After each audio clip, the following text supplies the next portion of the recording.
नमस्कार, वंदे मातरम। मैं हूं श्यामगिरी। आप देख रहे हैं हमारा चैनल मुद्दा भारत का। मुद्दा भारत का यानी मुद्दा है महाराष्ट्र की राजनीति का।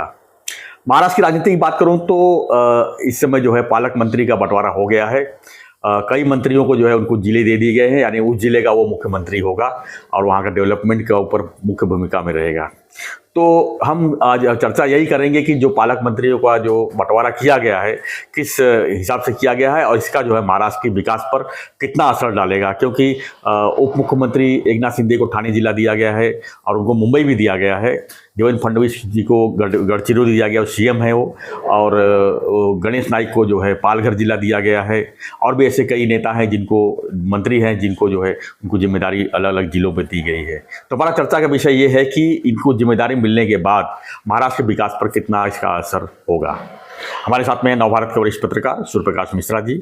हम इनसे ही जानने की कोशिश करेंगे कि पालक मंत्री का जो काम क्या होता है और उनका कितनी पकड़ जिले पर होती है और उस जिले का जो है विकास जो है किस तरह वो करते हैं और उनका फंड जो है क्या पालक मंत्री होने नाते अलग से उनको फंड दी जाती है या कुछ और होता है।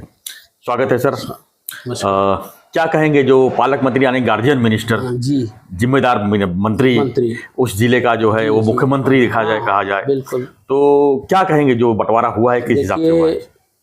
मुख्यमंत्री देवेंद्र फडणवीस जी नाना करते करते उन्होंने पालक मंत्रियों का भी बंटवारा आखिरकार कर दिया है।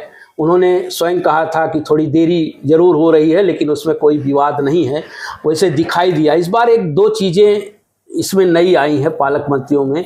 पालक मंत्रियों के बाद साथ साथ सह पालक मंत्रियों की भी उन्होंने कुछ जिलों में नियुक्ति की है जी। और इसके अलावा एक मंत्री को, मतलब उनके हैवीवेट मंत्री जो हैं, उनको दो दो जिलों का कार्यभार दिया है। तो इस तरह मुख्यमंत्री जी, ऐसा देखकर लगता है कि मुख्यमंत्री जी अपने उप मुख्यमंत्रियों को भी पूरी तरह काम पर लगाना चाहते हैं, उनको व्यस्त रखना चाहते हैं। तो ये एक तो दिखाई दे रहा है। हालांकि खुद गढ़चिरौली का पालक मंत्री पद लिया है उन्होंने। उप मुख्यमंत्री एकनाथ शिंदे जी को ठाणे और मुंबई शहर का ये बहुत महत्वपूर्ण है। अब उप मुख्यमंत्री एकनाथ शिंदे जी हालांकि मुख्यमंत्री थे, अब उप मुख्यमंत्री हैं। मुख्यमंत्री के रूप में उन्होंने 2 साल फटाफट निर्णय लिए, कार्य किए, उसका परिणाम भी दिखा। महायुति की सरकार बड़े बहुमत से चुनकर आई है। तो ये जो चीज़ें हैं ना, एक अच्छे प्रशासक की पहचान दिखाई दे रही है इस पूरी प्रक्रिया में। और देवेंद्र फडणवीस जी चाहते हैं, जैसे आपने कहा पालक मंत्री पद बहुत इंपॉर्टेंट पद होता है सर। पालक मंत्री एक तरह जिले का समझ लीजिए, पालक कहिए या नियोजन करता है, उसकी पूरे जिले पर छाप दिखाई देती है उस मंत्री की। क्योंकि अब देखिए जिला विकास और नियोजन के जो बजट होते हैं वो पालक मंत्री की संस्तुति पर, कलेक्टर की संस्तुति पर, पालक सचिव जो होता है आईएएस होता है एक, तो वो उनकी संस्तुति पर ये निर्धारित किए जाते हैं। तो चूंकि पालक मंत्री पर पूरी जिम्मेदारी रहती है उस जिले के विकास से संबंधित कार्यों की, सारी निधि जो राज्य सरकार से भी आती है, केंद्र सरकार के, और उनकी जिला विकास और नियोजन समिति होती है। तो जहां तक आपने देखा कि बगल का पालघर जिला है, ठाणे जिला है, कोकण है, मुंबई है, ये बहुत इंपॉर्टेंट जिले हैं और क्षेत्र। और ये देखा है पिछले 10 साल में इस जिलों का काफी तेजी से विकास हुआ है और सब अधूरे विकास पड़े हुए हैं, अधूरे हैं इंफ्रास्ट्रक्चर तेजी से। जैसे पालघर में वरिष्ठतम मंत्री जो हैं गणेश नाइक जी, उनको पालघर का पालक मंत्री पद दिया गया है। वहाँ बहुत बड़ा डेवलपमेंट होने जा रहा है, वहाँ वाढवन बंदर का विकास होने जा रहा है।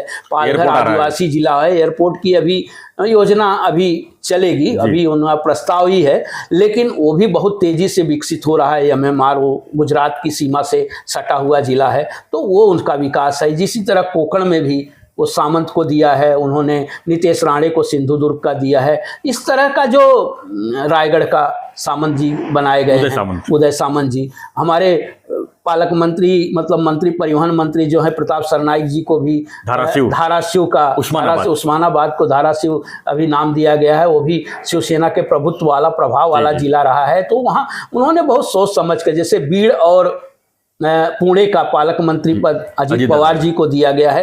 तो ये उन्होंने बहुत सोच समझकर पालक मंत्री पदों का बंटवारा किया है और ये चाहते हैं कि गंभीरता पूर्वक इस पे मंत्री गण जो है इस पर काम करेंगे और उससे उनका आगे का जो कार्यभार है या आगे की जो दिशा है उसको वो तरीके से निर्धारित कर सकते हैं। अब एक इसमें एक और देखिए पेंच इसमें कि जो चर्चा में सर्वाधिक नाम जिस समय धनंजय मुंडे जी का चल रहा है, उनको पालक मंत्री मतलब उनको पालक मंत्री पद नहीं दिया गया है। तो ये अलग एक तो इसका ये संकेत माना जाए कि उनको शायद मंत्री पद से भी हटाया जाए।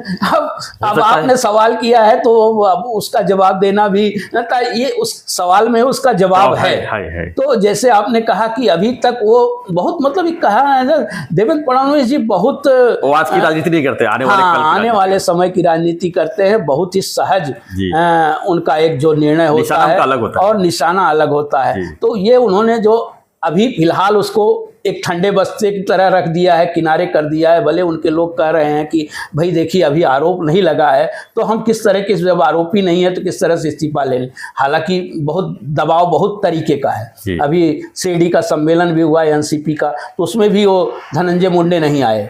उनकी नाराजगी एक अलग चल रही है भुजबल जी की, वो आके आए लेकिन धनंजय मुंडे नहीं आए। बीमारी का बहाना हो या बीमार हो, जो भी कुछ है कारण बीमारी का, या नहीं बुलाया गया हो या नहीं ये भी है पार्टी का। तो उसमें एक हुआ था कि किनारे रखा जाए, अभी मामला गर्म है तो उनको जरा किनारे रखा जाए, नहीं तो मुद्दे फिर वही। अब देखिए मीडिया में भी वही चलता है ना जो विवादित है तो उसको आगे। अब कल छगन भुजबल, बाकी मुद्दे गौण हो गए, बाकी अजीत पवार गौण हो गए और वो गौण हो गए, बाकी उसमें छगन भुजबल चलने लगे, छगन भुजबल शामिल हुए, फिर छगन भुजबल निकले। देखिए मीडिया वही चाहता है थोड़ा सा जो विवादित मामला हो, जो उस पर चर्चा ज्यादा। तो ये रही पालक मंत्री की बात, फिर वापस आते हैं पालक मंत्री पद। अब अनुभवी नेता हैं, एकनाथ शिंदे जी हैं, उप मुख्यमंत्री दूसरे अजीत पवार जी हैं, मुख्यमंत्री है ही हैं। उन्होंने अपने आप को गढ़चिरौली का भी, उसके साथ साथ आशीष जायसवाल को उन्होंने सह पालक मंत्री बना दिया है। उसी तरह मुंबई उपनगर में 2 पालक मंत्री रहेंगे, एक तरह के सह पालक मंत्री, लोढ़ा जी को सह पालक मंत्री, ऐसे कुछ जिलों में। तो उन्होंने एक समन्वय बनाने का एक तरीके से अच्छा प्रयास किया है, कहीं से कोई आवाज उस तरीके से न उठे कि तीनों महायुति सरकार में सब कुछ ठीक ठाक चल रहा है, बंटवारा सही हुआ है। ये दिखाने का प्रयास इस निर्णय के माध्यम से मुख्यमंत्री देवेंद्र फडणवीस जी ने किया है। हाँ, ये भी है कि अब जो काम करना है, अब परफॉर्मेंस देना है, उनको देना है, मंत्रियों को देना है। उप मुख्यमंत्री जी भी, एकनाथ शिंदे जी ने भी अपना काम अब शुरू कर दिया है। उधर जो हैं आगे आने वाले महापालिका के, नगर पालिका के चुनाव हैं, उस दृष्टि से भी इन लोगों ने अपनी योजनाएं बनानी शुरू की है। तो ये पालक मंत्री पद जो है उस दृष्टि से बड़ा इम्पोर्टेंट पद होता है। ये अगर सिद्धे साहब की अगर बात करें तो देखा जाए तो मुख्यमंत्री रहते हुए उन्होंने काफी योजनाएं खासकर मुंबई और ठाणे उपनगर के लिए उन्होंने शुरू किया है। तो अब उनको जो जिम्मेदारी दी गई है पालक मंत्री की ठाणे और मुंबई की, मुंबई शहर, कितना उनको सहयोग मिलेगा इसकी? बहुत ज्यादा सहयोग मिल सकता है, क्योंकि पालक मंत्री होने के नाते वो स्पष्ट निर्देश दे सकते हैं अधिकारियों को, कलेक्टर को, महापालिका आयुक्त को, और उस पर निर्णय भी ले सकते हैं। और निधि का जो बंटवारा जो होता है, निधि के बंटवारे को लेकर हालांकि बहुत सवाल उठते हैं निधि को लेकर कि बहुत बड़ी संख्या में, सैकड़ों करोड़ की संख्या में निधि आती है और उसके योग्य बंटवारे की जहां बात होती है तो वहां पालक मंत्री का ही सिक्का एक तरह से चलता है, पालक मंत्री का निर्णय अंतिम निर्णय होता है। तो उस दिशा में देखा जाए, उस दृष्टि से देखा जाए तो पालक मंत्री पद जो है पाने से, आने से, होने से उस दिशा में कम से कम उस जिले में जो है उनका एक प्रभुत्व तो रहेगा। इन्हें क्या स्पेशल फंड दिया जाता है? क्या स्पेशल फंड इनको पालक मंत्री को स्पेशल अधिकार रहता है। जो जिला नियोजन और विकास समिति होती है उसका अध्यक्ष होता है पालक मंत्री। तो जिले से नियोजन से संबंधित, विकास से संबंधित जो योजनाएं बनती हैं उसमें पालक मंत्री की मुहर, पालक मंत्री की इच्छा ये आवश्यक होती है। हालांकि संयुक्त निर्णय होता है, लेकिन उसका प्रमुख जो है पालक मंत्री होने के नाते जो है विभागों को निधि के बंटवारे में उनके निर्णय पर मुहर लगती है और वो निर्णय जरूरी होता है उसके लिए। कई बड़े बड़े योजनाएं हैं मुंबई और ठाणे को कनेक्ट करने के लिए। हम बात करते हैं जैसे फ्रीवे है, फ्रीवे को ठाणे तक विस्तार है। गोरेगांव और मुलुंड लिंक रोड जो है टनल के थ्रू है। मानपाड़ा से बोरीवली टनल है। तो क्या पालक मंत्री रहते हुए, एकनाथ शिंदे के रहते हुए काम सक्सेसफुल हो जाएगा? बिल्कुल। देखिए वो प्रभावशाली नेता है। पालक मंत्री से बड़ी बात यह है कि वो नगर विकास मंत्री भी हैं और वो नगर विकास मंत्री MMRDA का भी चीफ होता है एक तरीके से, और उनके पास MSRDC के जो विभागीय निजी काम, मतलब ये PWD सार्वजनिक निर्माण विभाग के जो निजी उपक्रम होते हैं, ये सब सारी जो आपने बताई योजनाएं MMRDA के माध्यम से चलाई जा रही हैं। तो MMRDA नगर विकास मंत्री MMRDA का प्रमुख होता है, तो एकनाथ शिंदे जी MMRDA के भी प्रमुख हैं, नगर विकास मंत्री जी हैं, प्लस पालक मंत्री भी उसी जिलों से संबंधित हैं। तो उस काम में तेजी आएगी, इसमें कोई संदेह नहीं कि उन कामों को एक गति मिलेगी। जी जी जी, धन्यवाद मिश्रा जी। तो हमारा विषय यही था कि जो पालक मंत्री का बंटवारा हुआ है उससे महाराष्ट्र के विकास पर कितनी गति मिलेगी, और जो बंटवारा हुआ है किस उद्देश्य से और किस मंत्रालय, मतलब किन मंत्री को किस तरह के जिले की जिम्मेदारी दी गई है। जैसे गणेश नाइक जी को पालघर का, वहाँ काफ़ी डेवलपमेंट होने वाला है, कोई काफ़ी अनुभवी है, वो 2 बार पालक मंत्री ठाणे जिले के रह चुके हैं।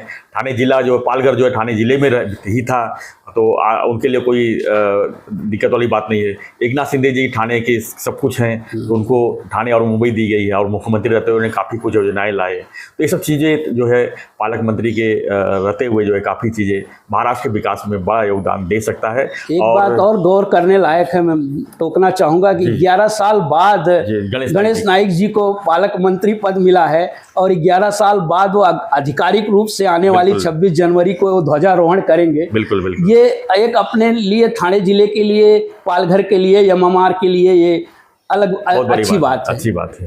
तो हम उनको बधाई देते हैं, गणेश नाइक जी को खास कर, और प्रताप शर्मा को धाराशिव दिया गया है, और शिंदे साहब का तो हम यही उम्मीद करेंगे कि महाराष्ट्र का विकास हो, लोगों को जो है परेशानी से छुटकारा हो। क्योंकि रही बात मुंबई और ठाणे के आसपास के लोगों को काफ़ी दिक्कतें इस समय हो रही है, खासकर ट्रैफिक को लेकर। तो हम यही चाहेंगे कि जो पालक मंत्री बने हैं सब लोग अपने अपने इलाके में काम को गति दें और जल्दी जल्दी जो है विकास में सहयोग दें। तो आपकी क्या प्रतिक्रिया है? आपका कुछ सवाल रहेगा पालक मंत्री के प्रति तो हमें कमेंट बॉक्स में लिखिए, और बने रहिए हमारे साथ, देखते रहिए हमारा चैनल मुद्दा भारत का। चैनल को लाइक, शेयर और सब्सक्राइब जरूर करें। धन्यवाद मिश्रा जी, धन्यवाद। जय हिंद।